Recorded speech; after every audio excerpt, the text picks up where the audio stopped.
Hey, ladies and gentlemen, welcome to Vote TV Primetime Show. I'm your host, Nelson Mike Morioki.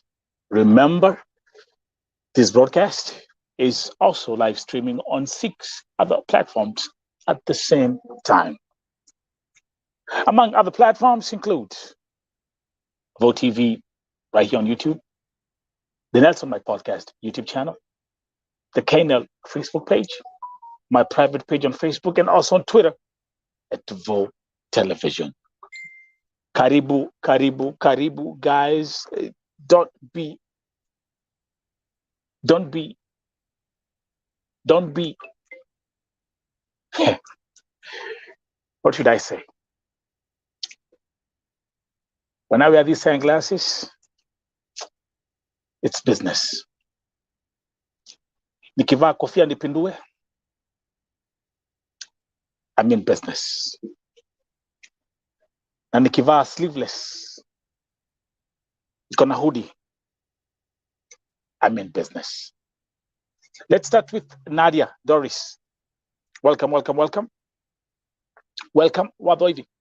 Welcome, karibu, karibu, guys. Welcome, welcome. See Wadoivi is there. Nico on dot. Baby is here. Fatman Asmiu, akiwa Arabia. Karibu, karibu, karibu. Aziz. Karibu, karibu, karibu. Show ya leo. Unajua, nirudia.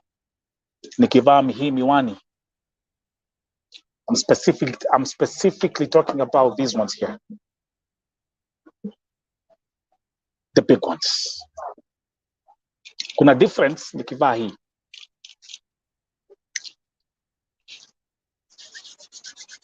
Kuna difference. Lakini leo sivai hii. Leo navaa hii.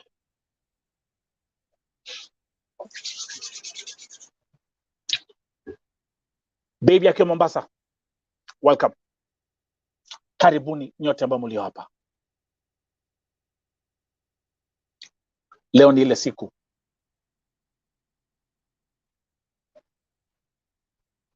Leo ni ile siku. And but let me proceed by saying again, welcome to Vote TV Primetime Show. I'm your host, Nelson Mike Morioki. Enjoy. If you're new to the platform, like, subscribe to the platforms as we continue to grow. Mirinjeri, karibu karibu, Nadia, the mom, tuned in. Falindra Temo, same Nikondani, kama mimba. Those watching in, if you're here, let me know where you're watching from. Tukiendelea, niambie unaochi show ukiwa wapi. Leo niko na topic kadhaa ambazo ningetaka tugusie.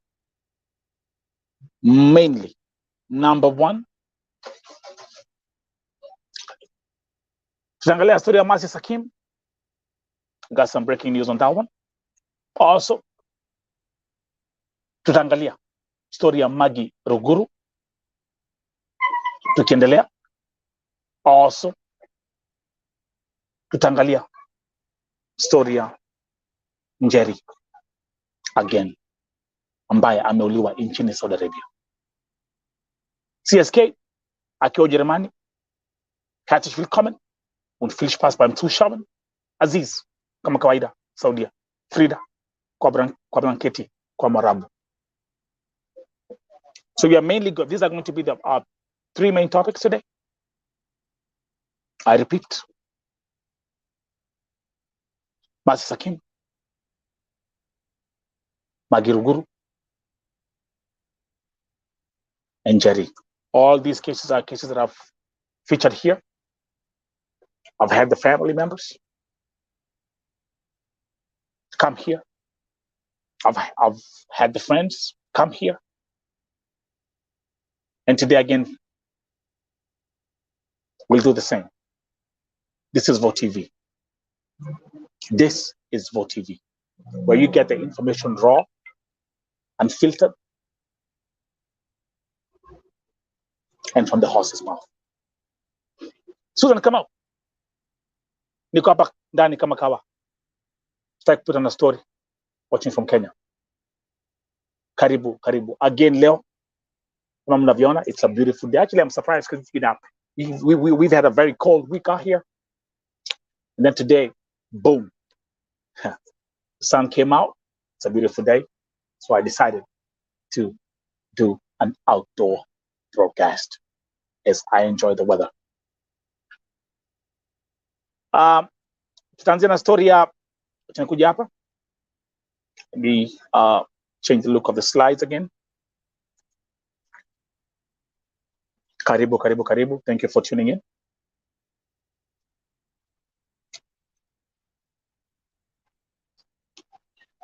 Tuangalie hapo.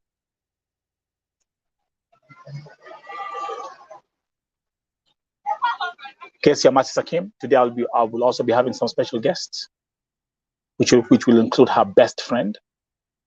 The brother is also here watching, and also the closest friend to the mom, Mamake Mercy Hakim,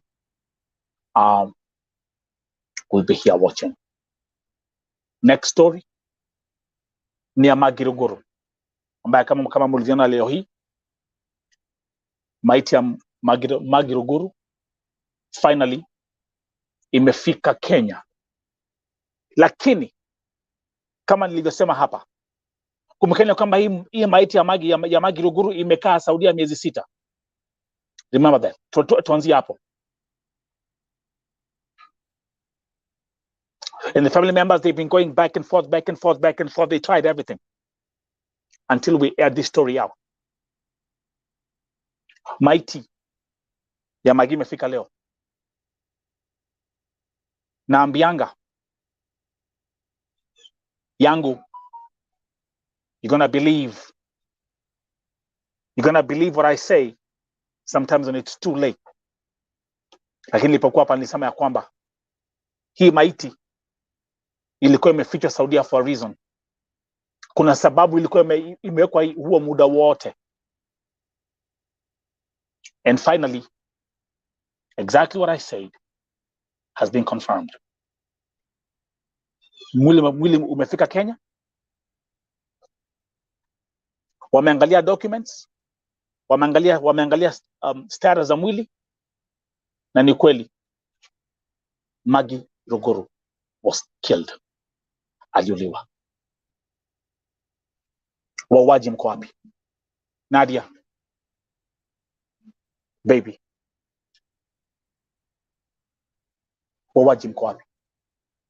Na hata karibu tuanze kurukia Mwarabu, mambo za Mwarabu. Hapana. Na kama nilivyosema, Jule wa Moyo, wauaji mko wapi? Edward Gadongo, wauaji mko wapi? Mko wapi? Mko wapi? Nimeweza kupata mambo zingine, zile mambo ambazo nimeweza kupata, zile testimonies ambazo nimeweza kupata kutoka hii Saudia. Hata unajiuliza kama unaota.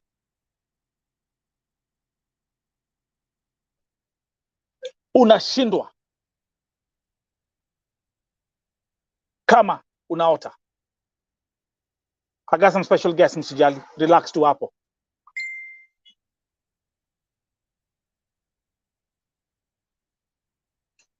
Mambo unashindwa kama unaota. Let me come back here, because you guys, you've been here the whole time. Tukiamka asubuhi unapata kwamba kuna mtu kama Mercy Hakim ambaye ameuliwa na acid na Mkenya mwenzake. Unafikiria unaota. Hii kifo ya Mwarabu. And with that said and done, let me start by bringing my special guest, Edgar Odhiambo, a freelance journalist ambaye amekuwa hapa several times na alikuwa airport kupokea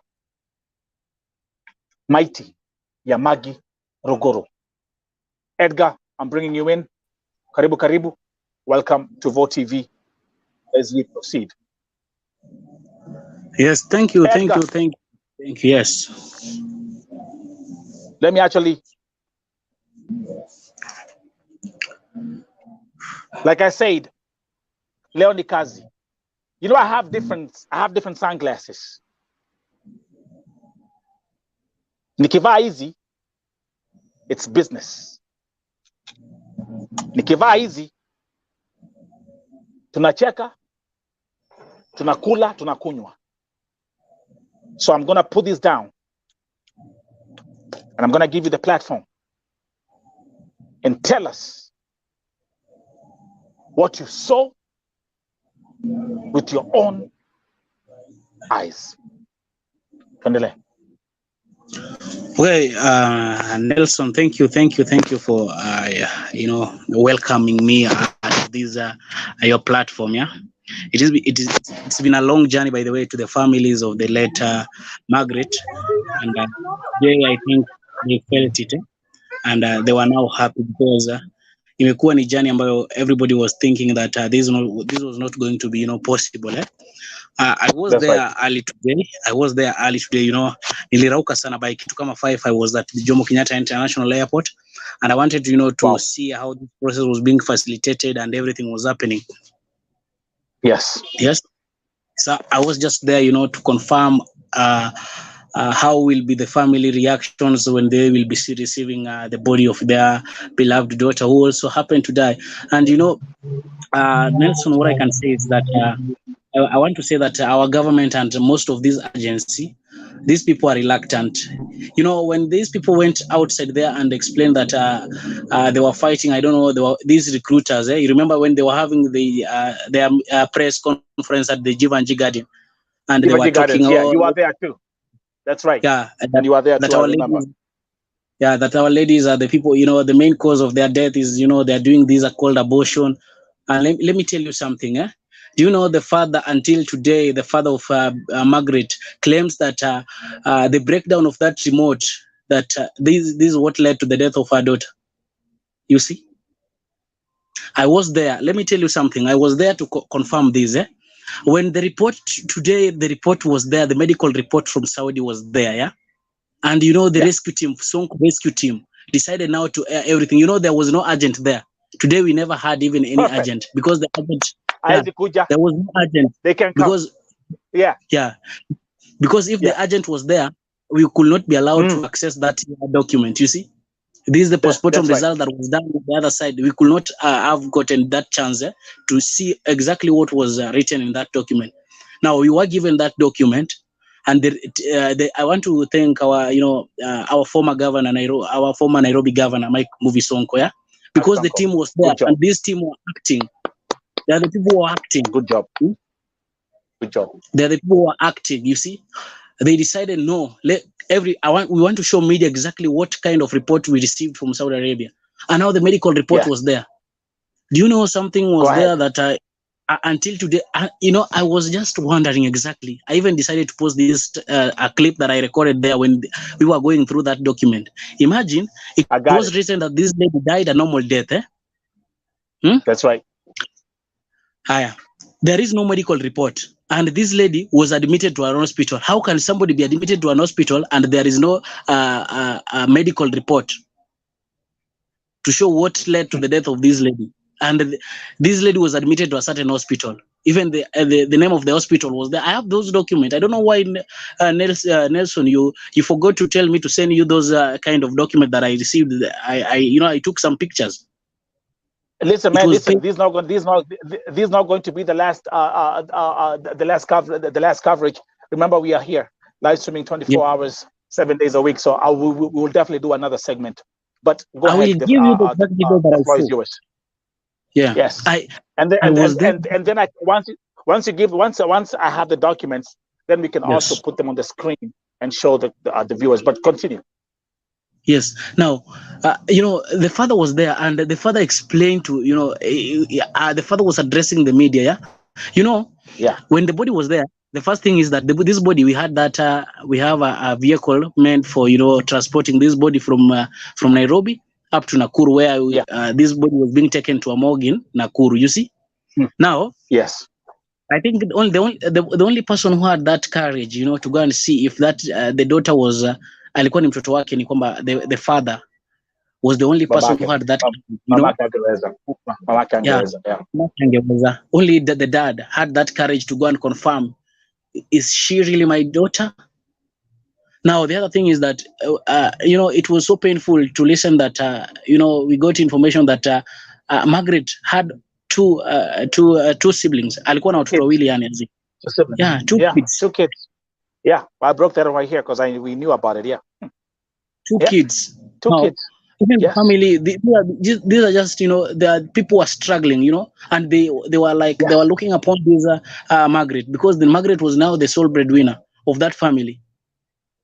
Imagine, Nelson, as the confirmation that we received as I was going through those documents, I realized that this body has been in that morgue for almost now 7 months. Okay, it because I know it's listen, I can tell you. Yes. Remember what I said here. Yes. Mwili wa Magi baada ya kutoa hii story, mwili umekuwa mortuary since the 6th of March 2022. There you go, my brother. 7 months.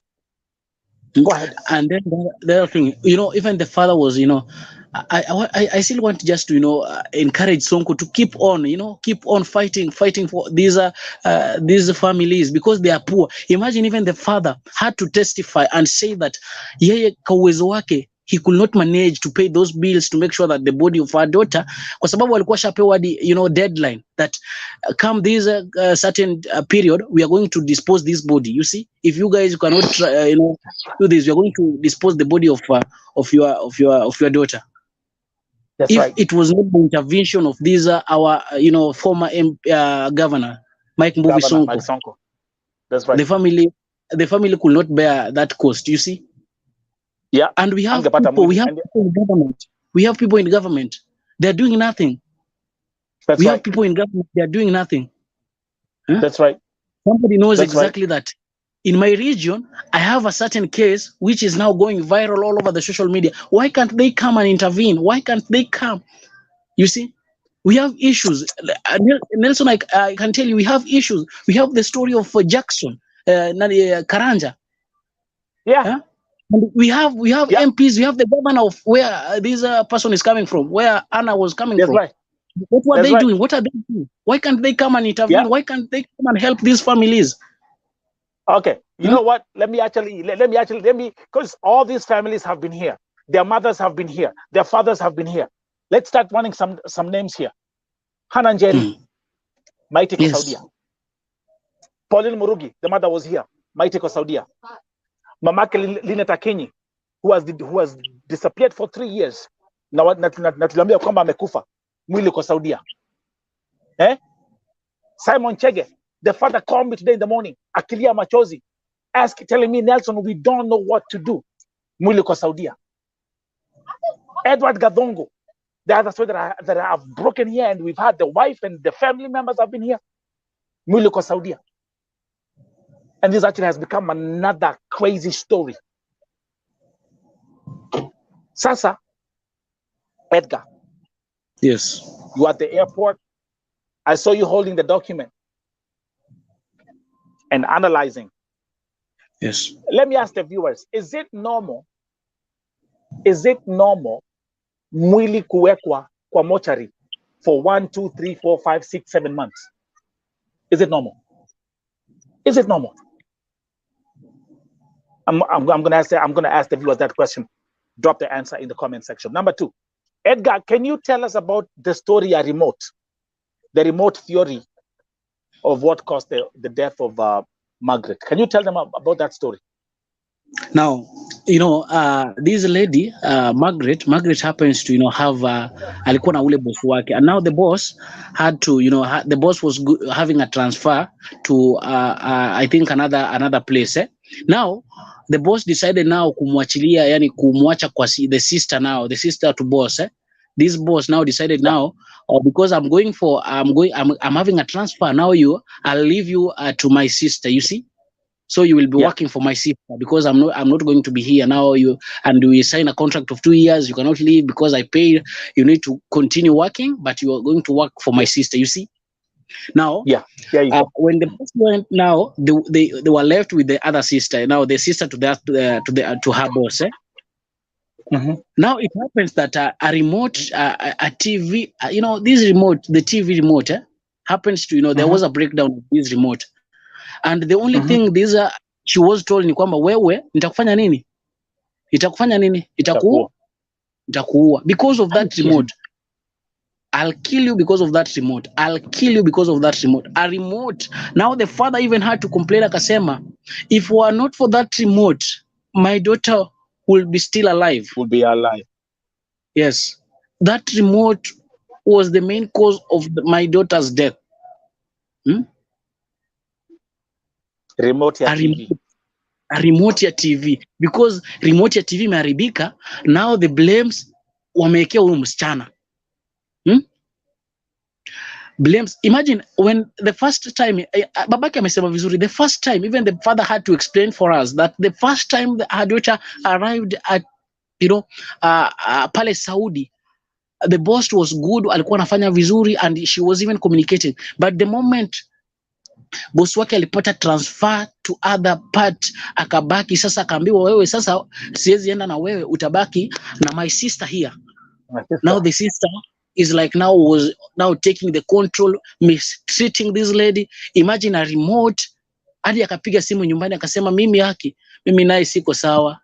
Hapa remote imeharibika na watu. The only thing these people are telling me, wananiambia wataniua kwa sababu ya remote. Again, now also, man, as we are here, I'm gonna welcome my sister all the way from the Ukambani County. Niko hapa na my sister ambaye ni rafiki yake Mercy Sakim ambaye ameuliwa Saudia. She'll be here. Ebu introduce kidogo my sister as we continue.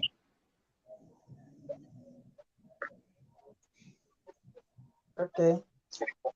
Mimi naitwa Mweni na ni kazini yake Mercy kutoka Machakos. So that's what's going on right now. My sister, karibu tukiendelea story. Again, welcome to VOTV Primetime Show. Like I said, main stories today. We have the Magirogoro sister, Edgar Othiambo, was at the airport when the body arrived, talking to us. Then also, tutaongelea story ya Mercy Sakim. The cousin Mweni is here. Alikuwa hapa last week wakiwa na mamake Mercy Sakim na pia mtoto wake Mercy Promise Baraka. Kaa hapo tu Mweni, tukiendelea. Edgar atupatie more about this story ya Margaret, kwa sababu pia tuko na kesi nyingine hapa. Remember our sister Njeri, hii kesi, I broke this story 2 days ago. She was killed by her son's employer after working for 2 years na kumaliza contract yake. What the hell is going on in the kingdom of Saudi Arabia? Let's go, Edgar. Nelson, I would like you to please read this comment for Fatma Nasmi. Yes. Yes, please, if possible, just read for me this comment. Okay, I will. Tena, kuna msichana anaitwa Anita, hajarudishwa Kenya, yeye ni mgonjwa sana. Wanataka bwana yake, eti wamemweka kwa ndege, familia imegoja mpaka saa hii hajafika Kenya. Imagine. Fatma Nasmi, tafadhali fanya hivi. No, let me just address this. Nelson. Oh, are you familiar with the case? The case of Anita, I'm well conversant with the story, and the case of Anita, I'm well conversant with this story. Let me just break for you down as we continue, because our main story was not for Anita, yeah? But I'm going to break it down a little bit. When you look at the story of Anita, I was at Jomo Kenyatta International Airport, and I was with the husband. Tulikesha airport. Anita had to confirm to us. She even called us and told even me myself. I can even send you the voice note when I talked to Anita, and Anita confirmed to me that mimi au watu wataninyang'anya simu, but the only possibility that I have now ni kwamba wanasema kwamba by saa 4 nitakuwa nimetoka hapa na nitakuwa nakuja direct. You see, nitakuwa nakuja direct na watakuwa wananiweka kwa ndege. I'll be coming with Qatar Airline. You see. Now that was the only conversation I got from Anita. Now, from there, I was connected with the husband. Husband back, bwanake alikuwa anatoka, I think from I think it was Nakuru, the other side. Now the husband had to travel, akakuja airport. I was the first person to arrive hapo airport to wait for Anita, nikijua kwamba by saa 4 ya usiku atakuwa na land. Now I was at the airport waiting for Anita as nikaa pale hivyo naongoja pia bwanake, because the husband hakuwa anajua direction exactly, you see. So I was giving her I was giving the husband directions. Namwambia ukifika place fulani chukua gari, waambie ukulete mpaka terminal 1. Terminal 1A, that is an international arrivals pale JKA. Nikapatana na bwanake Anita. Nikamwambia let me take you to, wanasema kwamba nakuja na airline kutoka, that is Qatar Airline, hiyo ni Doha, sio? Kuja tukae hapa, this is where now at exactly kama ni hiyo time tutamwangalia kama ako hapa ndani, you see. Tumekaa. We waited for that plane iland. When the flight ikaland, watu wanatoka kila mtu. Hatuoni Anita. At that time sasa imefika saa 5, you know, watu wakitoka, you know, imefika saa 5. The husband of Anita hata kai, anatembea tu anajaribu kuangalia, ana expect huyo msichana, yani ana expect Anita ambaye ni bibi yake atakuja kwa wheelchair. Because kwa zile picture ambazo tulikuwa tumeziona alikuwa kwa wheelchair. Hasa tunategemea kwamba tunatarajia atakuwa anakuja kwa wheelchair. Now we are there waiting for Anita. Ikafika time sasa nasema surely is Anita here? Nikatuma security, one of the security people ambao walikuwa pale airport, and those people, I love those people because they are always cooperative. Nikamwambia mimi niko na mtu namtafuta, na naambiwa kwamba ni kama anaweza kuwa alikuwa ametravel na hii Qatar Airline ambayo imefika saa hizi saa 4. Tafadhali just go and confirm to me if there is anybody inside there ambaye ako kwenye wheelchair. Okay. Those security guards wakaenda huko wakaconfirm, wakapata kuna mtu. Anita was not there. They had to come and confirm to us. Eti saizi hatujamuona, lakini sasa kama inasemekana anaweza kuja bado, still inaweza kuwa anakuja na ndege ya pili ambayo itakuja asubuhi. Saa ngapi? Asubuhi na 50 what? Asubuhi na 25, I think. Yeah, asubuhi na 25. Hiyo ni ndege nyingine tena itakuwa imetoka Saudi, but itakuwa inakuja through Qatar Airlines, ndio? Na itakuwa ina land hapa. Imagine mimi and the husband to Anita, we had to spend the whole night at Jomo Kenyatta International Airport. I really hope that we are going to see Anita. Ile ndege ya pili sasa ikikuja tunaweza pata kuona Anita. Yes. Tumekaa hiyo baridi yote ya airport, nobody is there. We are there, venye ulivaa unakaa, you are waiting for those benches. Tumekaa hapo na bwana Anita. I had to be with that mzee because that is where I knew everybody in Nairobi. We had to spend the whole night there. Ikafika asubuhi. Kufika asubuhi, tukakaa ndege sasa yani the airplane ikaland.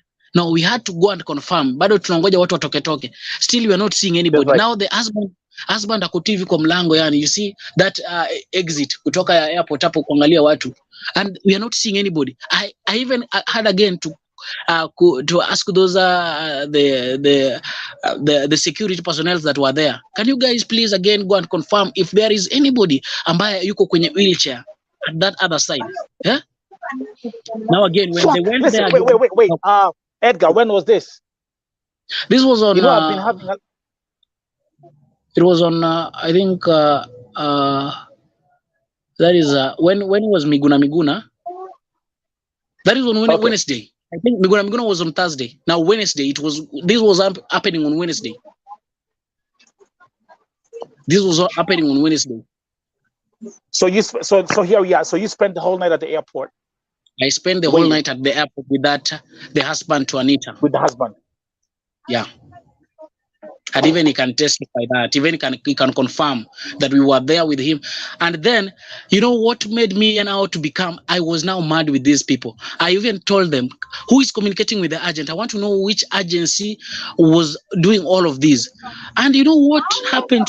What I came to realize, now we had to lose hope because again, there was another communication. Imagine that agency and the office in Saudi Arabia was not talking even to the family. There was no communication, direct communication to the family. Wanaambia now the agent ambaye anaitwa Grace anatoka hapa Kenya of Muduma agency, Muduma. Threatening now the sister to Anita because of airing this story to the media. Yeah, and then yeah, Anita kikuja tu hivi kufika airport, mwacha hata kunisumbua. Nyinyi muongoje ikifika imagine anatuambia that we had to wait for 72 hours. Sasa hatujui watamrusha tu hapo. Within 72 hours tutapata msichana hapo. Now sasa si tubahatishe. 72 hours tubahatishe tu sasa. After even kulala airport. Tunaambiwa tuongoje. That night. Okay, Edgar, let me ask you a quick question. When you cut up, I'll punch you in. I'll bring it to the studio. Let me ask you a question. Where is Anita right now? Has she arrived? Ashafika? No. Imagine Anita had to even confirm to us again, you know. Akatuambia the same time tulikuwa airport.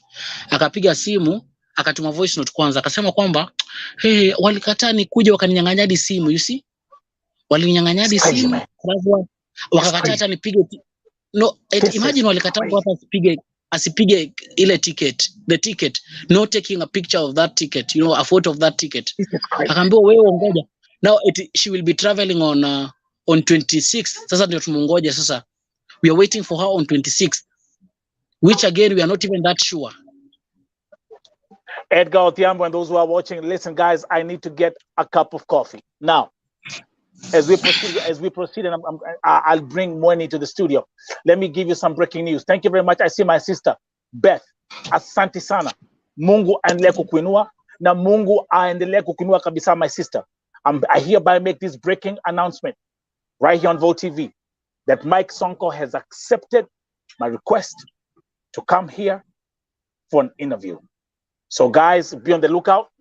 Tulisema tutapiga magoti na tuombe.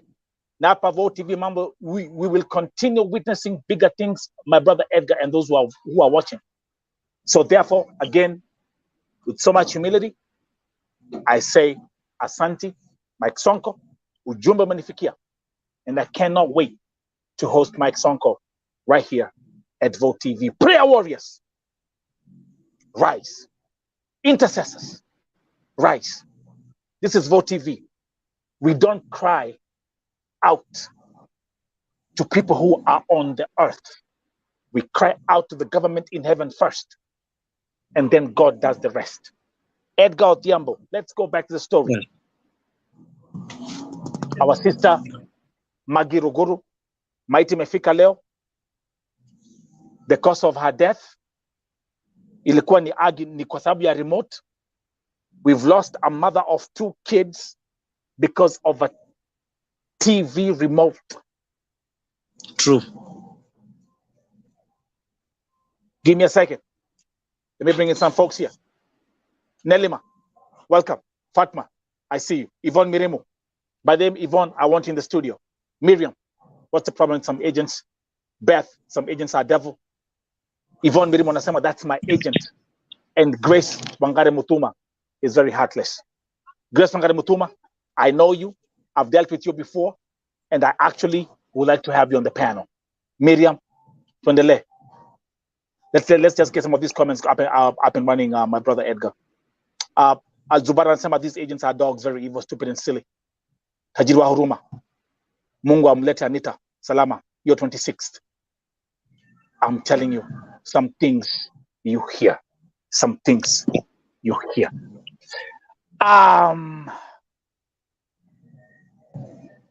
How was the Edgar? How was the situation at the airport? Okay, let me tell you something, Nelson. There is this thing that I was forgetting now. It's called the negligence of these agencies. Now, I want to say that it was due to the negligence of these facilities, the agencies, that most of these inaleta hiyo shida kubwa kabisa. Because let me tell you something, when the case of Margaret was aired, like now it reached the family, and now the family wanted, to get these directives from the agency yenye ilimpeleka. Now these people are not cooperating. Even the father had to cry, na akasema kwamba I do swear that our facilities, these are agencies, hizi agencies ambazo wanapeleka wasichana wetu, these people hawajibiki kabisa. Kazi yao ni they squander that money everything is done. They forget about everything. That's right. Even if you're going to That's suffer right. there, wanakwambia kufa kifo chako ya. So ulikuwa unataka kazi, endelea na kazi. Imagine, how do you invest, like, how do you, kama unajua huyu mtu ndiye amefanya like amekuingizia mapato, how do you go and unamrusha tu huko and then now you forget about it. Una forget about her. Imagine huyo msichana alipokufa, you see, alipokufa this agency haiko wanafanya kitu yote. Imagine wanapigiwa simu, wanakata, wanasema wanatusumbua, telling the family mnatusumbua. Mimi sifanyi kazi kwa hiyo kampuni, niliwacha. Now that's the kind of response then the family was receiving. That's a broker. Mimi sifanyi kazi hapo niliwacha. Hao ni mabroker. Hao ni broker. Yeah, ndio wanaongeanga hivyo. Because you know what happens baada ya kupeleka msichana pale, akishapeleka pale anapatiwa 5,000 shillings, yeah, pesa kununua mandazi America. Ndio hiyo. That's why they speak like that. Because remember, Edgar and those who are watching, Monica Apple will come to the story. Remember, the broker, Uyo Bonoko, has no liability attached to the person ambaye amepeleka pale. Are we clear? Jesus Christ. Otiambo, nataka Edgar, by the time we finish. Ulikuwa pale kwa airport, I saw you holding the document and reading out clearly and saying, look at this. I don't even want to ask the question, this Villa Maiti Naka, Maiti Maka Mezisaba Saudia. I don't want to ask that question. I don't even want to imagine what the family has to deal with. Watoto wameachwa yatima. Let me put you on pause right there for 2 seconds, Edgar. I'm going to bring my other sister, Miriam. Yvonne Mirimo, akiwa Saudia. She's joining us. Mweni, let's go back to you. Akiwa pale area ya Ukambani. Mweni, historia Masi Sakim. I have some breaking news for you. Na I hope umeweza kupata ya kwamba kesi yake, let me bring Masi Sakim on the screen. Ndio huyo, mnajua hii kesi vizuri sana, ambaye amechomwa na acid na kuuliwa na huyu shetani anaitwa Sheila. Hii kesi mnaijua. You know this case very well right here on Vote TV. Mweni, ebu ambia watazamaji breaking news kuhusu kesi yake Masi kupokewa na Mike Sonko. Okay. Kama familia tuliweza kutafuta Mike Sonko na pia ukaingililia ukamtumia hiyo link ya Masi na akaweza kuchukua hatua ya kutusaidia kuleta Masi Kenya, mwili wa Masi Kenya.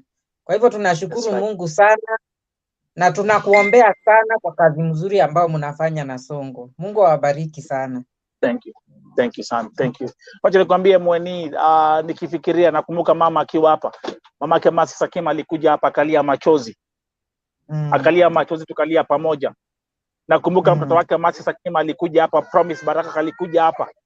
Unaangalia mtoto unajua kwamba hata ona mamake akiwa hai. Zile mambo ambazo tumejionea hii Saudia. Sasa pia umepata ujumbe, and this is breaking news. Mike Sonko has agreed to my request. And by the way, Beth unamwona hapo? That's my other prayer warrior. That's my soldier on the ground. We are working together. We are doing so much together, dealing with these cases. And like I declared, nilisema hapa hii ni Vote TV. Remember what I said. Nilisema tutadeclare kwamba Mike Sonko will come here because I can talk to Mike Sonko. I can show Mike Sonko the receipts. I can speak the Saudi story eloquently. Then I can bring people like Edgar Otiambo, who are also soldiers on the ground. Edgar nafanyanga hiki kitu kujitolea. He's a freelance journalist. Wakiwa pale Jivanjia anaenda. Wakiwa airport wanaenda. So now, having someone like Mike Sonko on a Vote TV panel is definitely going to be something great, because hapa kuna kusugarcoat, nothing is going to be filtered. Nakwambia, hata kama sasa tukiongea hapa my sister Mweni, hata kama sasa hii tukiongea hapa na my brother Edgar Othiambo and all those who are watching. You've been here because you've seen the families are brought here. We need, for example, kama ni kesi ya Lynette Akinyi ambaye tangu 2019 hajulikani pahali alipo. We need to know where she is. Mighty ya Pauline Murugi. Let me tell you, Edgar and Mweni. Napigiwa simu na familia wakilia. Imagine, embassy iliandika barua ya kuachilia mwili kitambo sana. Agent Kenya ndio amelala. Edgar, you've been here when we are having the case of Hannah Njeri. You've seen all these mix-ups, sending us false tickets with a different name. Now we are back to square one.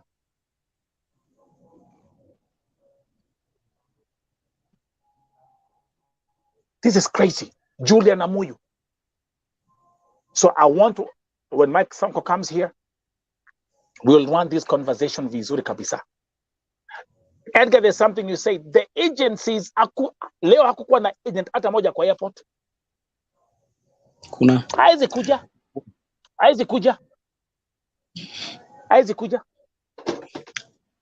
And let me ask you a question. Remember, it's like the case of Beatrice Waruguru. Do you see how history keeps on repeating itself? Did Scholar come at the airport when we were there? Did she come? No, she cannot. Mighty Beatrice ilishikiliwa for 11 months after driving the mother in circles. These are too many cases we have. So again, let me punch in my other sister all the way from Saudi Arabia, Yvonne Mirimo. She's also been coming to the panel. Shoya Leoni Moto. And we have a lot to discuss. My sister all the way from Germany, Shiko. Herzlich willkommen. Kein Problem.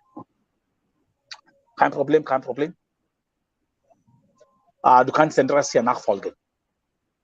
Miriam is here. Miriam, lunch inakuja. Regina saying amen, hallelujah. Before you go back to Edgar and my sister Mweni, Mirimo, Yvonne Mirimo. You introduce, say hi to the viewers as we proceed, and just give a brief statement of what you've heard and what you're seeing here of the events that have unfolded today. Thank you so much, the Vogue TV family.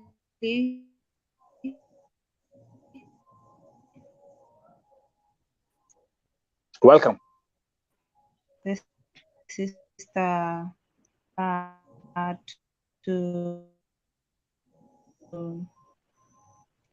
I think she has a connection problem, right?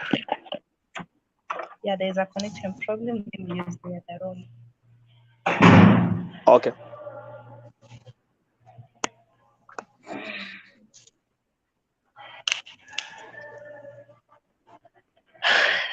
Thank you so much. I'm sorry for the inconvenience. Okay, yep. I'm Yvonne Mirimo. And these cases of Saudi are now becoming so much. They're too much. Because some other things we don't expect them. And it is so much sad that our agents are being so much negligent. Sister Tomasi Sakim, I want to tell you this. Ya kwamba hawa wasichana, don't blame Mercy for whatever happened. Because I'm very much sure Mercy alitaka usaidizi akiwa kwa contract and the agent never gave her that support. At all, if Mercy was was being attended to on those issues he was facing, then definitely. You mean Margaret? Don't confuse. Margaret Rogoro. You talk about Margaret Rogoro. Yeah, Margaret. We couldn't have gone this far. And about the case of Margaret, you had I'm sorry, you had given us two cases. That is for Mercy Sakim and the one for the Margaret. So let me talk about Margaret. this issue, let me address the Kenyans that are in Saudi Arabia, that there is a law that protects Employment Act. That is, when you go and read on Article 40, Chapter 1, you will find the laws that are guiding the Kadama and the Kafir. So in case your sponsor is being transferred to another place and she or she cannot go with you, you are supposed to go back to the office and change the house. This tendency of girls being sold from one house to another, it is not right, and it is not even under the law. That is why at times we find it difficult for us to get justice.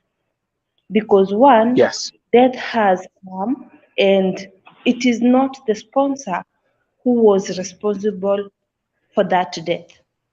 When you go to our contract reads that you're not even supposed to work for the mother of your sponsor, sister of your sponsor, brother of your sponsor. You are not supposed to work for them. If you go into Article 40 or Chapter 1 of our Employment Act in Saudi Arabia, it also bars us from working from one family to another. That is how it becomes very difficult for us to get justice when such kind of cases appear or surfaces. So, my dear Kenyans, wherever you are, make sure that you stick to your sponsors, and anything that happens when you are on your sponsor, it is your sponsor who will bear all those forces or all those burden. But if you want to move from one house to another, because the girls are being sold from one house to another, without even the agent knowing about all this, and it becomes so much hard. These girls go there and they are experiencing a lot of hardships. They are being mistreated. You can see the case of Margaret. She's being killed because of a remote. You're not supposed to be threatened by your employer or any member of your employer. That is a law that is under Article 40, Chapter 1 of Saudi in Employment Act. So in case you are being threatened by your sponsor or any of the family member of your sponsor, you are supposed to report, and the thing is you need to change the house. But since our girls don't know all these things, that is why we are having all these cases. I wish one day, one time, Kenyans will have to know their rights. Kenyans will know how to handle their cases. We will not be here crying, Margaret is no more. About the case of Grace. Okay, just give me a second, my sister, because I wanted to stop there. Yeah, to pause there. You've explained about the Article 40, what it states, what it says. It all sounds beautiful when you're reading it out. It all sounds beautiful when you're explaining this. But now, I want us to be practical. Let's come back here. Edgar. Yes. Let's come back here. Give me a second. Let's come back here. And I want us to specifically focus on this case kwanza hapa. Now, huyu ni Magi ameuliwa nchini Saudia. Huyu ni Magi. Acha niweka hapo muone vizuri. Maiti imekaa Saudia miezi 7. Huyo ni Magi. Mnasikia vile familia yake imepitia mashida nyumbani. When it comes to this particular case, Edgar, Mweni, Yvonne, and all those who are watching, you know one thing is for sure. Muuaji hatashikwa, hapata kuwa na kesi kotini, na hapata kuwa na any form of compensation. Do we all agree on that? Edgar, do you agree? Yes. Yeah, I agree. I repeat. Hapata kuwa na any arrest ya Mwarabu, hapata kuwa na any investigation, any prosecution in court, na hapata kuwa na any compensation for the family. All we have to do is, sasa vile mwili umefika Kenya, ni babake na mamake Margaret wachukue maiti ya mtoto wao, her two kids wazike mtoto, hiyo story ishi. Huo ni ungwana kweli? Huo sio ungwana. And let me is because all these things are happening because when you try to raise alarm of what is happening, justice hasn't been made. I need 5 minutes. Our former regime, our former embassy, I'm not talking about the current one, our former regime, 2013, 2022, that embassy has been very heartless on Kenyans. I'm not shy to say so because this is the kind of embassy, when you try to raise an alarm of the crap they're doing, they will come and threaten you through their spy who is on social media called Swale. And this guy will come abuse you, will come and threaten you, and at the end of the day, if you're not even careful, you will go missing. There is law and there is justice that can be made. If you try to raise all these cases and you know exactly what it is, this embassy has the former regime embassy led by Peter Gego, the former ambassador. They have the tendency with Juma, they have a tendency of suppressing each and every voice that is raising up. You try to raise the voice. This is what Kenyans are going through. We need justice for Margaret. You will be suppressed down. You will be threatened. And if not, if you're not let me tell you something, Yvonne. This song of justice is not going to work. So watch it, and I repeat, nitawaambia kina Gaubaga, Margaret achukuliwa, si Edgar simlikuwa airport. Simuli imepelekwa Nakuru mochari. From there, ni kuzika mwili, hakuna postmortem itafanywa, na hata ikifanywa how is it going to help? And that agent, huyo Bonoko ambaye yuko Kenya, hizo 6 months, si amekuwa akifanya kazi, si amekuwa in business. Edgar, back to you. Let me tell you something. Sometimes even I feel like you're just crying because there are things that sometimes are happening and you guys have been on the ground. You see, I've been on the ground. I remember when I received a body of a certain lady by the name Metrin. It was on Tuesday, on 22nd, which was on Tuesday, yeah? Yeah. On Tuesday, you see? Yeah. Now, on Tuesday, I received a body from Saudi Arabia, and the lady was called Metrin.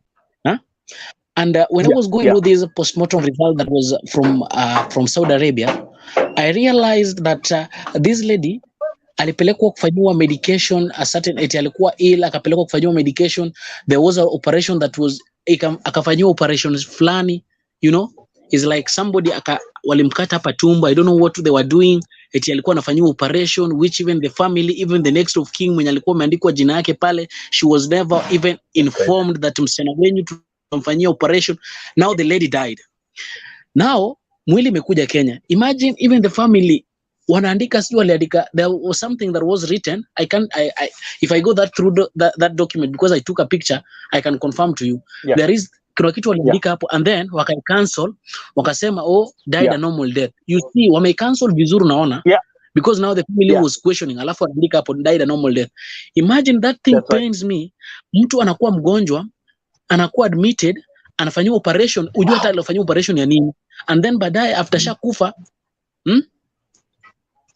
wanasema it's done, iko tu hivyo sasa. You see, it's done, iko tu hivyo sasa. The other part, unakumbuka hapa juzi wameleta Naomi from Kisii. Walisema kwamba amefanya nini? Naomi amejinyonga. Naomi mwenye amejinyonga ana macho, mwenye amejinyonga ana macho. I was there also to confirm. Mwenye amejinyonga ana macho. And now, what are these people trying to tell us? An agent, a recruitment, the recruiters having a press conference. That's why even that press, haukuwa iona ikifanywa kwa Citizen. The Citizen TV was there. I remember Citizen TV walikuwa hapo, and they never even aired that story because walikuwa wanajua watu wanaongea uongo.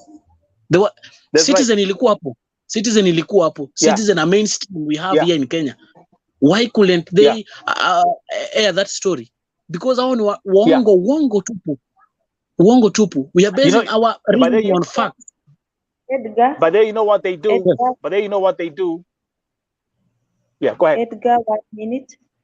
The case of Naomi, I followed it through the girls who are with Naomi, and it is true Naomi committed suicide. And Naomi had a twin sister. The twin sister tried to commit suicide 3 times, and that lady was deported back to Kenya. Immediately, the company noticed that. So, we on this platform, or me, I normally tell people like this: there is a lot of spiritual warfare about suicide. We talk about that here. Hovering around Saudi Arabia. And this is because of so many things, the atmosphere, the things that we undergo, other spiritual things come from our places. So it is true. In fact, the lady who was who came out with that report went to Naomi that very morning. They were in the hostel. Naomi committed suicide while in a hostel. Hakukuwa kwa Mwarabu. And on Friday, watu hawakuanga, watu wanakuanga msikiti. So this lady came and akapata Naomi alikuwa amelala. And she was a very quiet lady. She never talked too much. She never told anybody what she was going through. The rumors came, before I come to the rumors, so she needed her hair to be made. And wakati aliyepata Naomi kama amelala hapa akamwambia, Naomi si nitengeneze nywele, akamwambia ni sawa, haina shida. So the lady akamwambia wacha niende kwanza niangalie sijui nini, I'm coming back. When she came back, akapata Naomi hakuwa. Wakaka, Naomi yako wapi? Watu wanabisha hiyo mlango ya choo haifunguliwi. Naomi alikuwa amechukua karatasi ya nylon na kajinyonga. And let me tell you this, we saw want the picture. Suicide, this spirit of suicide, haitakuchukua hata kitu. You will not use a lot of force. It just come and you will use anything. Na itakuwa accomplished. It will be accomplished. When the spirit of suicide has decided, I'm going to take you now, you will do anything. Utapata umeenda. Hii mambo ya we'll put it on the side. Yeah, give me a second, my sister Yvonne, because we have there's a lot of stuff that I want us to cover as well. But let's hold on that one for now. I wanted to most importantly, we're going to focus historia A, Maggie Ruguru, and B, familia ya Moses Hakim, the cousin is here. I'll bring her back again with the breaking news that the case of Moses Hakim is on the desk. With me tonight, Edgar Otiambo, a freelance journalist from Kenya, ambaye alikuwa airport kupokea maiti yake Maggie Ruguru. My sister Beth ameconfirm ya kwamba, angalia comment kwa screen, hata agency hawezi kuja airport, they didn't come, which is confirmed. But I thank those guys who are at the airport. The Sonko rescue team, bunge la wananchi, walisema wanapeleka kesi about the agencies kotini next week. Edgar, can you confirm that statement? Yeah, that's true. That's true. And I remember the president the president of Bunge la Wananchi was there, and he confirmed to the family and also to the media that the petition is there, and wanaipeleka bunge. They need to go and talk about this so that hizi maagent kwanza zisimamishwe until directives are being given, because we cannot keep on losing our ladies mysteriously. Unapata msichana na kufa tu, msichana akiwa na shida, nobody is there and willing to help this lady, yet you are the people who are responsible. Umejua unapeleka msichana huko, and some of these, let me tell you something, my friend Nelson, Naweza kuambia I've gone deep down doing some of the investigation that even I received threats, and I cannot lie to you, and Oh yeah, I'm always willing to share. yeah, I know. Hey, I'm my always brother. willing to Hey, share. An hey, agent I've been calls here me for and 8 years. threatens me that Uh-huh. wait and see. You are the person who thinks that you're going to air my story, and you are calling every media houses to capture that story, and you are having faults. Kama mimi mwenyewe, I decided to work on those offices. Nelson Ushaini, you know what I do? Nikisema Yeah. there is a family, and this family hata wakiwa wapi, nawambiaga what you do, visit me, I'll avail myself. We will walk to these offices. We will walk to this agent. Nitamtafuta hadi kwa nyumba yake na nimwambia it is this and this. Please, what are you doing? That's why even now the National Employment Authority, au watu ambao wako hapo kwa NEA, they don't want even to see me because they know of course. If I bring a family here, we need this family to be helped. Of Na course. mimi siwadanganyagi, nikikuja nitawaambia reality what I need. Yes.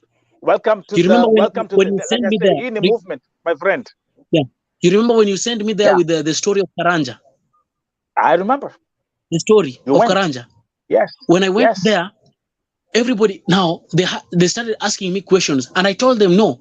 The first thing we decided to go to the diaspora desk, the Ministry of Foreign Affairs. I visited the Ministry of Foreign Affairs, and I told them no, we are not yet done. Let's go and visit again the National Employment Authority. And we went there and even channeled everything, and even we write a letter. After that, we did an interview, and I remember the next day, every media house was talking about the story of Karanja. That's right. I mean, now because of that, those people doesn't want to see me there. Hawataki kuniona. Wakiniona watu wanajua. My friend. Edgar. Yes.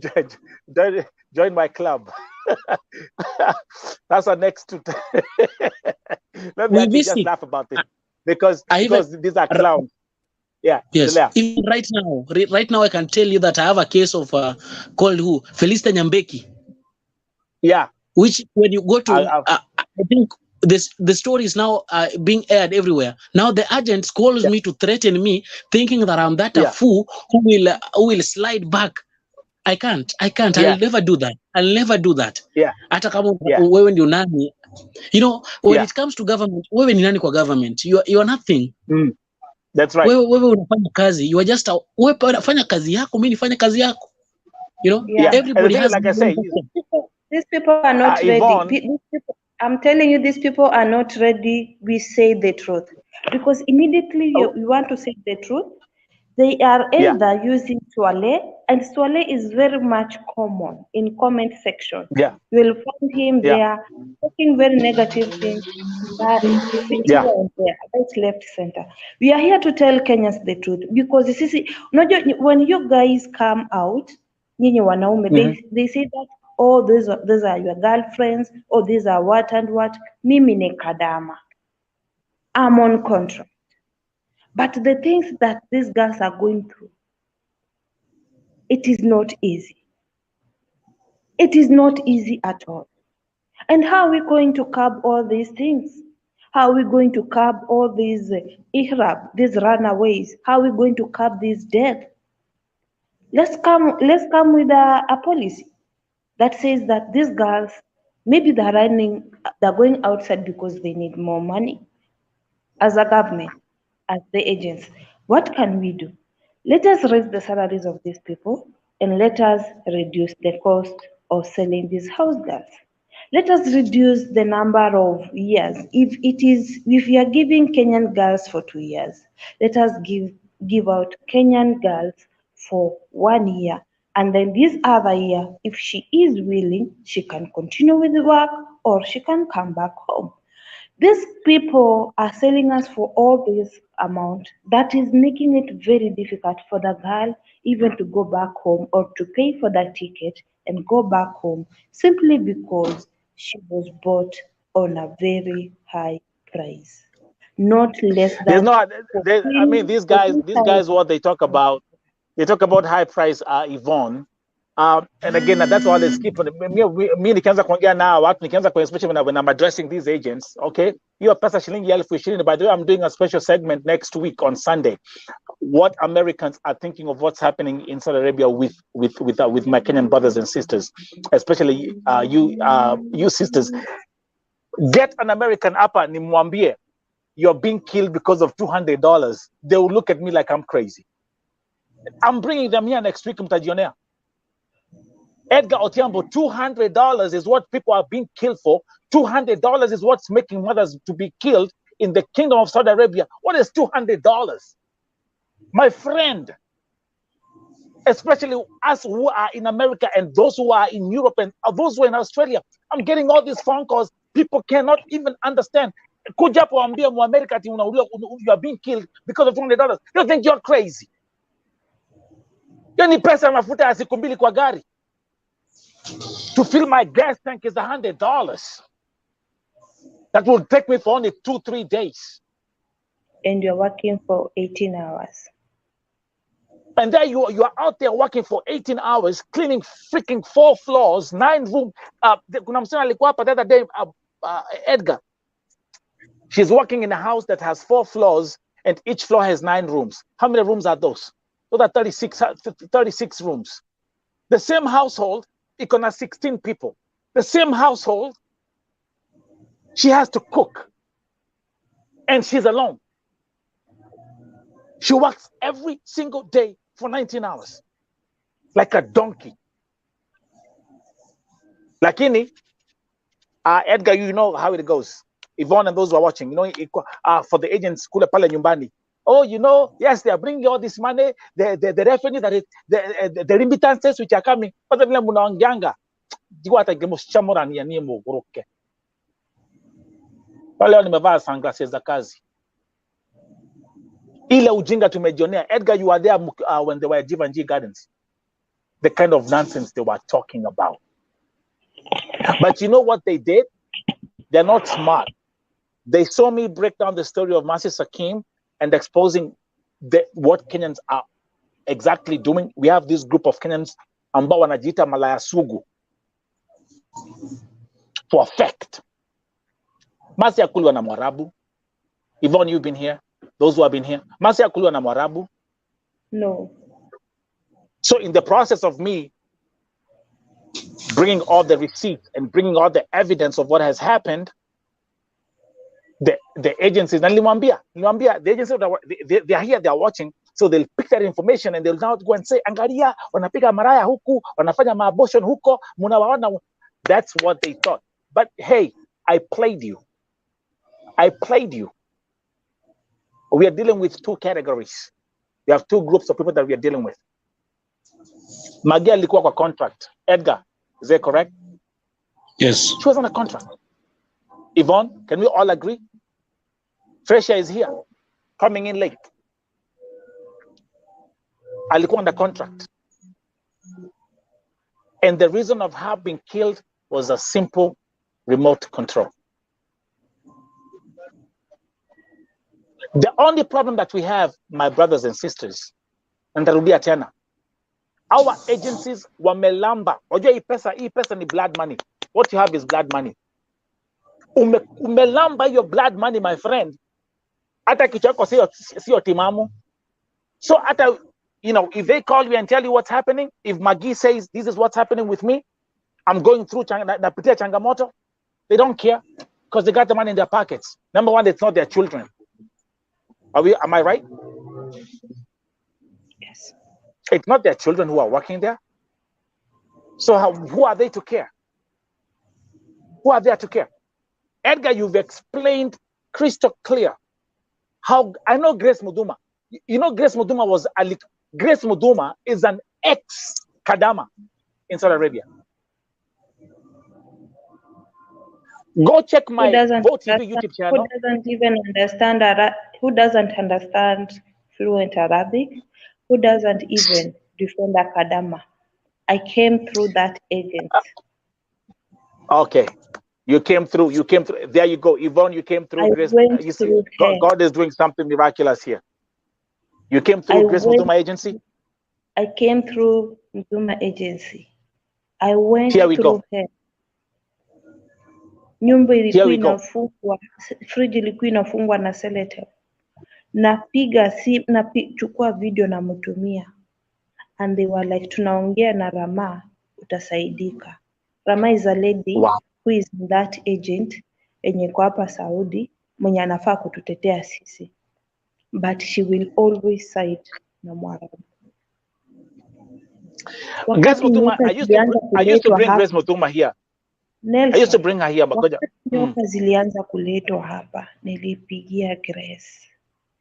Nikamwambia Grace, nyoka zimeletwa hapa, snakes, nyoka. Grace help me.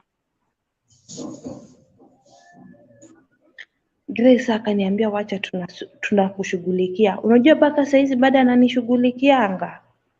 Bado saizi ananishughulikianga. That's crazy. I had to now use my brother. My brother used to work with these agencies. So, akaongea na akapiga simu hapa and he has namba ya huyu kijana. Akamwambia kama mnataka dadangu afanyie kazi is okay.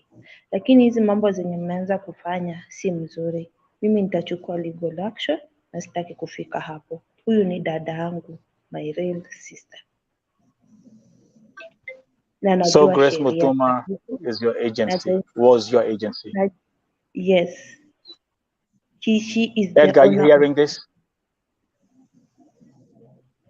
I stopped. She's the one who okay. Wait, pause, Yvonne, pause. Namnyanga Yvonne akianza kufungua vitabu hapa. She has a lot to tell. Let's go back to Edgar. Edgar, can you exactly tell the viewers again what her agency told Babake Magi Ruguru when she complained? You know. No. Wait. Sorry. Am I confused? No, sorry. About the Anita story. So I don't to mix them up. Let me correct that from a legal perspective. The agent, this Grace, and I'm not even afraid to mention Grace Muthuma. Grace Muthuma. Grace Wangari. Yeah, this Grace from Muthuma Agency. Now, this Grace, anaenda anambia the sister, you know, the sister to Anita did an interview with the Tuko. You see? Now, after doing an interview with the Tuko, explaining exactly what her sister was going through, imagine Anita paid the first ticket, yake alijilipia.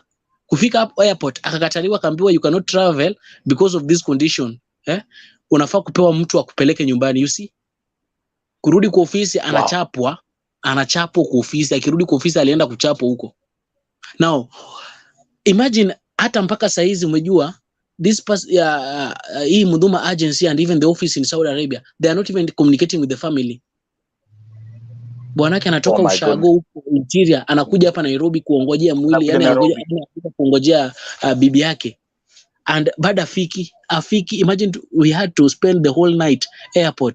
So just keeping the old man stories, you know, giving hope stories.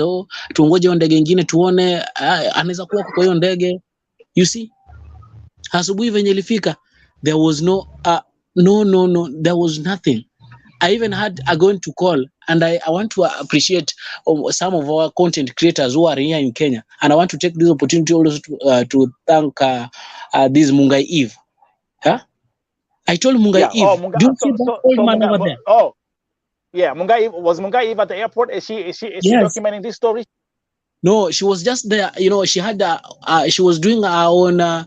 Our interview other side, and then when I saw Mungai Eve, I told Mungai Eve, this old man abelala airport, tafadhali tu ongea na mzee akuelezee tu shida yake ni gani.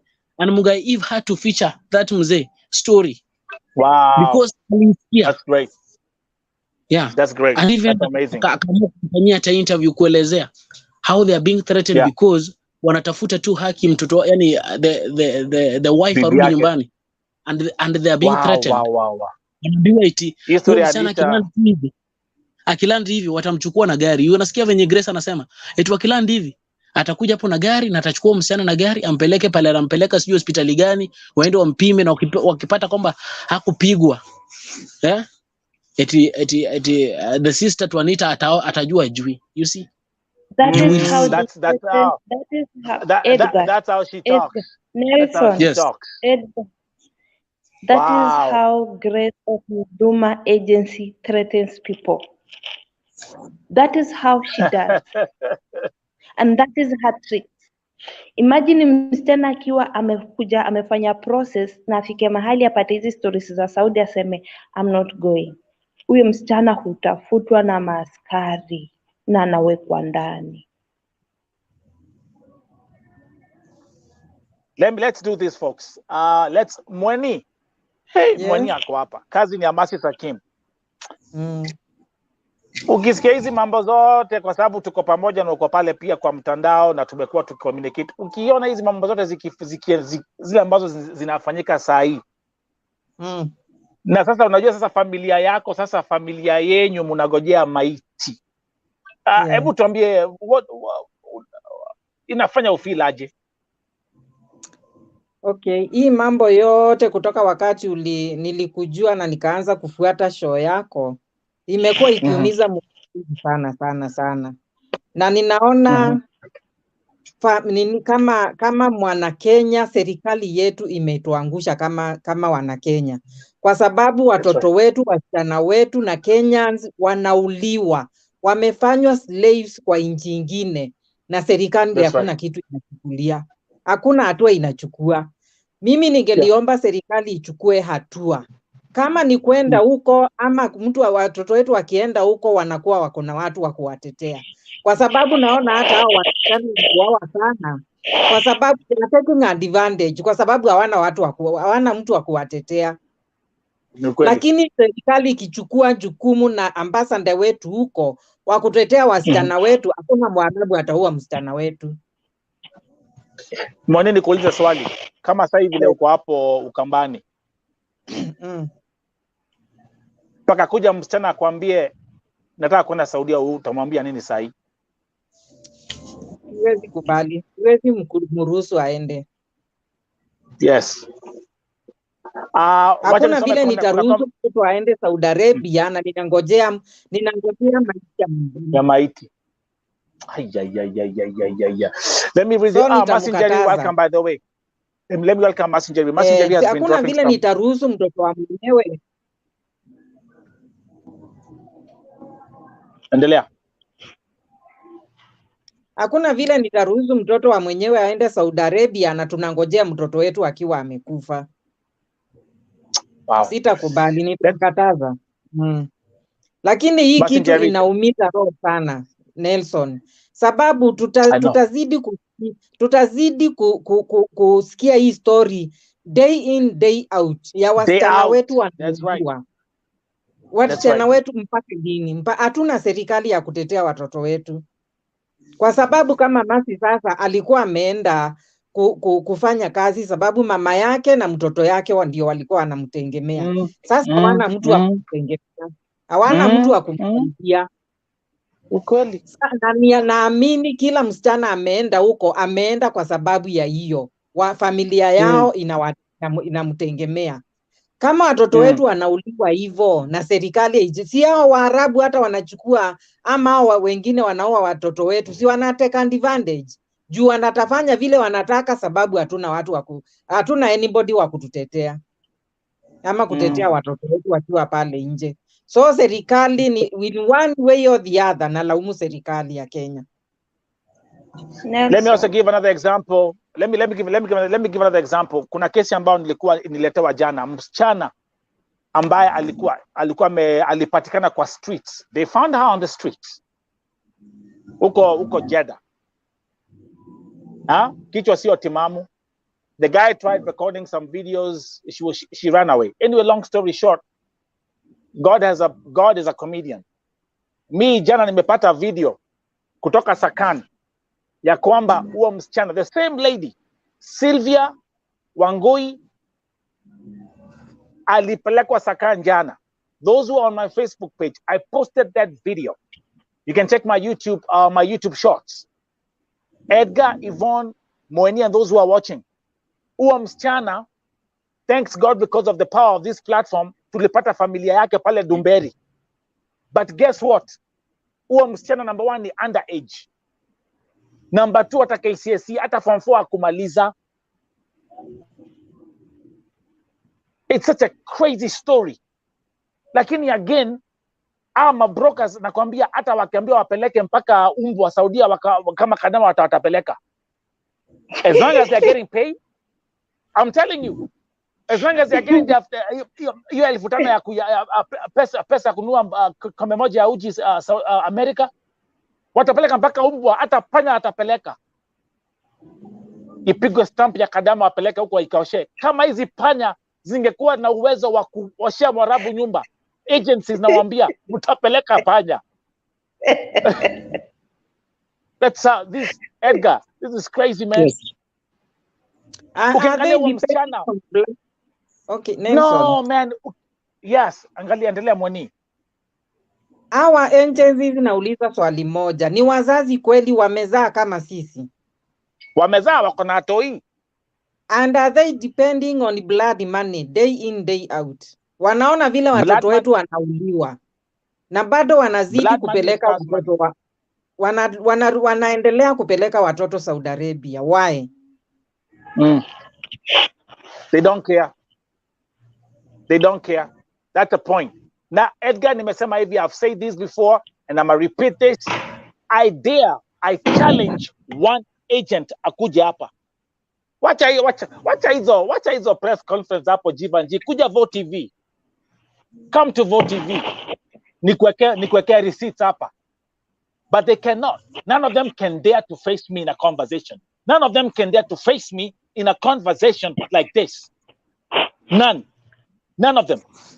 Lakini huko ukienda social media, wamejaza fake account, mnajita mkate nusu, sijui mama mboga, sijui Jay-Z, Beyonce. Nyinyi ndio mko na those fake accounts. Locked profiles ndizo mmejaza huko everywhere. I know you. Na hajua. Toko wale. Edgar. Yes. Udu ntoko wale. You know the thing is, mi walijaribu kutoka 20, they tried hakuna kitu hajajaribu, they tried everything, walishindwa. Now they just look at me like jamaa tuwezani, tulishindwa.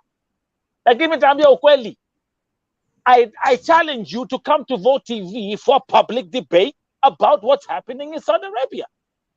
Hamwezi, lakini kwa kwanza profile yangu wamejaa hapo. They even, listen, Yvonne, they even have a WhatsApp group called Nelson Medamo. Oh. Where they discuss how which tactics they're going to use to contra everything I'm going to put out. Lakini amwezani. So that's what I'm saying. This unapata profile look, from now onwards, look at the stupid comments on my page. They're always locked profiles. Or guys, I have a technology. I can tell when your account was created. I can see your IP address. I can even see what you're eating. Edgar, they don't know us. They don't know us. I play you with technology. Kwa hivyo unafikiria nikiingia hapo nipate comment account imetengenezwa 5 seconds ago. I can even tell exactly which location you are in. Alafu they have some very funny names. Brosti Yochokich.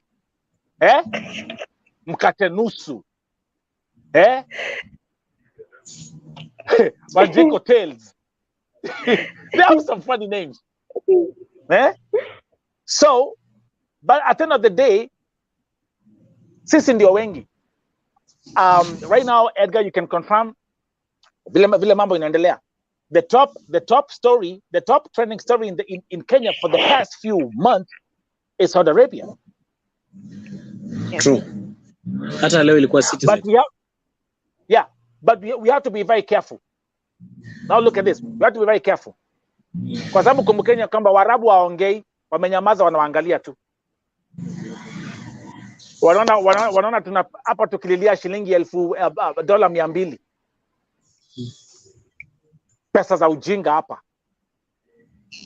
Zilitolewa mama. Aziza nauliza zilitolewa after my brothers were After my brothers raised a voice, walistuka wakatoa wakasema, hapana, tulikuwa tumeleta tu kama pet. Pet kabisa, hamko serious. So hizo nyoka zilitolewa. So you need We to have to somebody. be very careful. Yeah, you Let's have be to careful, very guys, careful.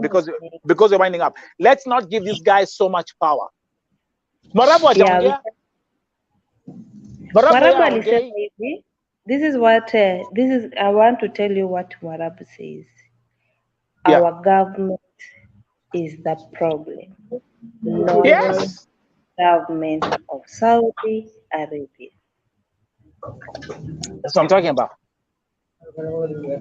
They have given them the rules.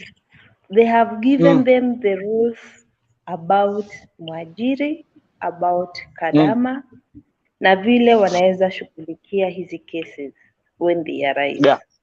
But our embassy does not follow them. I'm not hiding the truth. It's the truth. I have to spill the truth. Edgar, before I forget, know that it is the embassy that is the problem. The former regime is the former embassy has been a problem to Kenyans. If at all they can rescue Kenyans, at all if they can fight for Kenyans in the court of law, then we can have justice. But since they pocket money, I believe they do so. Since I got to the case of Brenda, I believe they do so. They pocket money. Let's do this. Let's do this, guys. Edgar, can we all agree, and those who are watching here, and we've seen this happen before, can we all agree? If we went to Margaret Rogoro's former employer, do you agree that we'll find another Kenyan in that house? Yes. Tapata Mkenya kwa nyumba. Yes. Baada ya kuwa Magi. Hata kule Brenda alikufa, Kenya ako kule. Yeah. Brenda ni Mkenya. Betty wa Rogoro walipeleka Mkenya bado kwa hiyo nyumba. Yes. There is something. I'm telling you. Nelson. Niko na swali. Nauliza. Hii mauaji yote kwani inafanyika tu kwa Wanakenya peke yake? Not only Kenyans, we have other countries. Like in Uganda, their embassy is trying to work on their case. Philippines, they have a very strong government that is protecting their people. It is only us that our government has slept. People are pocketing money, salaries, and are not working for it. Nelson, go on. The cases of, Muso tumekuwa tukibase sana. We have been fighting for, Kenyans have been fighting for their own. Like Kenyans, you are fighting for Kenyans. We are not addressing the issues about the other countries. But next week, I think not next week, next month, date 19th, I'll be traveling to Uganda. I have a good friend of mine who will be hosting me in Uganda. And the main reason why I'm going there, I'm going there to check. Are Ugandans also facing the same kind of issues that now we are addressing here? You see, I want to. Mimi napenda kwenda kwa ground. Mimi nakwambiaga what I need ni kwamba napenda kwenda kwa ground. Yeah, that's a good thing. I want to go to Uganda. I like the concept. I want to go and confirm. That's right. Yes, I want to go and confirm, and I bring for you the exact. Even if possible, I interview one of those people who happens also to be a victim. You see. Come to Vote TV as well. Once you go to Uganda, we can do like a UG segment, and then we can actually be having a conversation while you're in Uganda. You see where I'm coming from? Yeah, it's 19th next month. I'll be going to Uganda. Milka is asking, where is the light at the end of our tunnel, Haki? Okay, hii story ya nyoka Yvonne imeingiza viewers baridi. Kuna watu wako hapa wameanza kutetemeka. Na sasa kwa sababu wameanza kutetemeka, mimi nitasema hivi as we wind up the show. Poesha stima, angalia chini ya kitanda, kwa sababu unaweza pata kwamba Nyarafu amekuwekea nyoka mbili hapo chini. Miriam. Naona story ya nyoka huku imepanda kwa comments. Lakini fanyeni hivi. Kwanza kuna moja hapo na Pet Alv. I think you're in Saudi. Angalia chini ya kitanda. Hodi dhitima. Poesha stima. Inaweza kuwa mraba amekuwekea nyoka mbili hapo mushkila. But anyway, I always like ending the show on a high note. Edgar Thiambo, thank you very much for bringing light into the story. Just a minute, Nelson. I wanted to address this issue before we wind up. No problem. Umeona kwamba now the story about Saudi is becoming the talk of the like everybody speaking about Saudi everywhere is Saudi. That's right. That's now, right. Because of this, unaona kwamba most of our ladies are ready to travel to these countries, most of the Gulf countries. Nobody is willing to travel. Now, these people are coming up with new ideas on how to lure people, most of our ladies, to travel. Now, when they approach you, wanakuambia kwamba we are having jobs in Dubai, Qatar, and that's right. You see, and now they're not mentioning anywhere like kitu kama tuseme Saudi. Now you are being taken through this training. You are being taken through this training mpaka ile siku ya kutravel. You will be issued that document ukiwa pale airport na tayari ndege shakuwa ready. Wanakuangalia hivi hata kuna maloneza.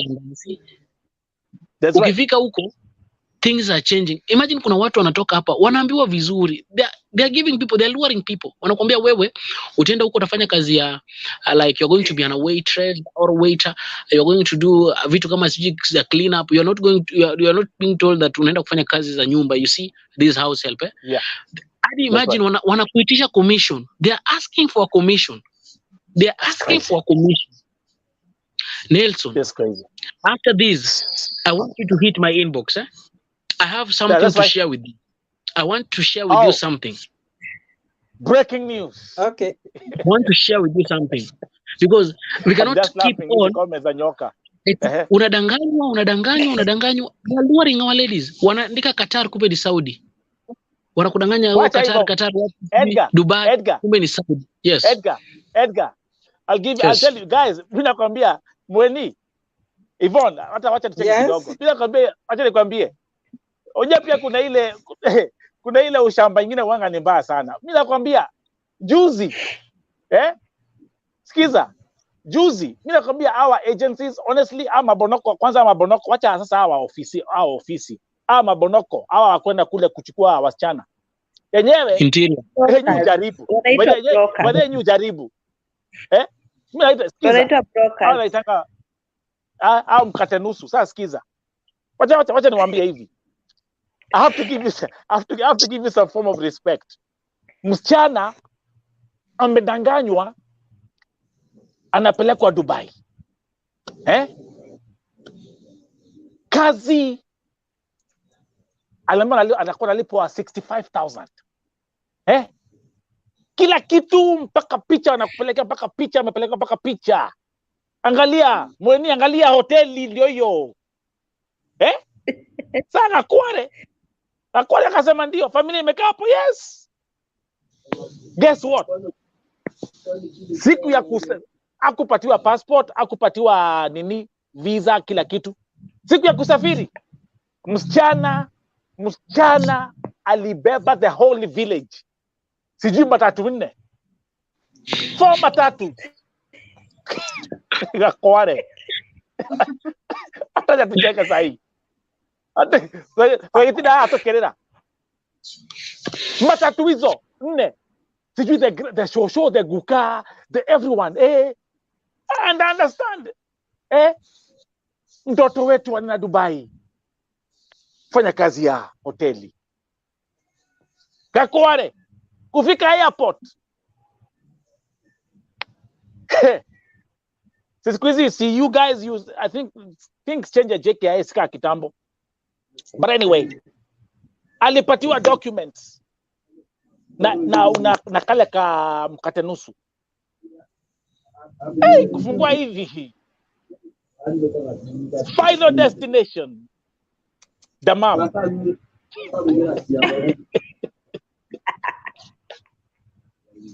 Utafanya nini? Utarudi. Narudi. Mi narudi. So anyway, Nikipata hivyo, these mi guys, narudi, man. siwezi enda. Karo, hebu niambie Karo, these people, hawa watu wenye nilikuwa nao walikuwa very courageous. Kwa sababu sisi huenda mpaka kule nyumbani Gishagi. So huko ndo wanapata hizo vitu na wanakuja nazo kwa nyumba. This is crazy. That's what I'm saying. Ukitaka hizo videos nitatumia Mike muone hizo za tukiwa nyumbani. Tuma. So yeah, send me everything. Edgar, send me, because I gotta go. Send me everything. We have there's a major UFC fight coming up right now, and we have a lot of. Nelson, yeah. Nitaka kuuliza swali. Okay. Ulituhakikishia Sheila alishikwa ama bado? So hiyo ilikuwa the first information. Actually, yeah. So that's confirmed. Okay, and then tulikuwa tunauliza kama familia, sababu Mercy aliuawa na Mkenya mwenzake, kesi yake itaenda aje? Sasa hapo ndipo tutaanza kufuatilia. Lakini one thing is for sure, hii kesi ni police investigation. Kama tu niliwaambia. Okay. Kwa sababu sasa unajua hapa kuna sheria za Saudia ambazo wamevunja. Hata familia Jamal niliwaambia wenyewe. Actually they actually even here watching. Niliwaambia mjua kwamba Jamal pia hata yeye ako pahali pazuri. Unaona? Lakini mimi nakwambia hii group leo yenyewe tumekuwa na story mob, lakini leo nilikuwa nimevaa goggles kwa sababu kuna hii group ya kina Sheila hiyo kuna kikundi cha especially kuna hao wasichana 6 hao wanajiita malaya sugu. Leo nilikuwa nimekuja hapa nimejitayarisha, nimeongea. Lakini msijali, tutapiga pasi step by step. Niko na kila kitu, kila video. By the Edgar, Yvonne, Mweni, nimepokea kila kitu about Sheila. The problem is sasa mko na shida moja. Siwezi posti kitu YouTube, account itabaki imeangushwa. Siwezi post Facebook, huko itakuwa mushkila. Siwezi post TikTok, lakini nitapata ujanja. Kuna vitu mtajionea. Peleka Instagram ama Telegram. Thank you very much. Anaacha nivaa zile gogo zingine. Lakini hiyo ya nimefurahi. Maybe switch my glasses. Hiyo story tulete Telegram ama Instagram. Lakini naenda kulala. Mwani hata nimechange sunglasses. Nimechange goggles. Tupatane. Mtajionea mambo ya hawa malaya sugu. Mtajionea mambo. Guys, have a good night. Don't forget the next Vote TV Primetime Show is loading up at midnight. The Vote TV Primetime Show Midnight Edition. Na pia kuna the 2 a.m. ya saa 8 za usiku also coming to you guys. Have a blessed weekend. Barikiwe sana and see you tomorrow. Nelson. Kwanza kabla tujaenda. Nelson, wait. Aki, the family to Brenda just contacted me, wanauliza tunaenda aje. Can we address that when you meet after we finish? Yeah, when you meet, yeah. Yeah. Okay. Because I'm also willing. Okay. Yeah. Go ahead. You're also willing to. I will give out the phone numbers for the family because. Okay.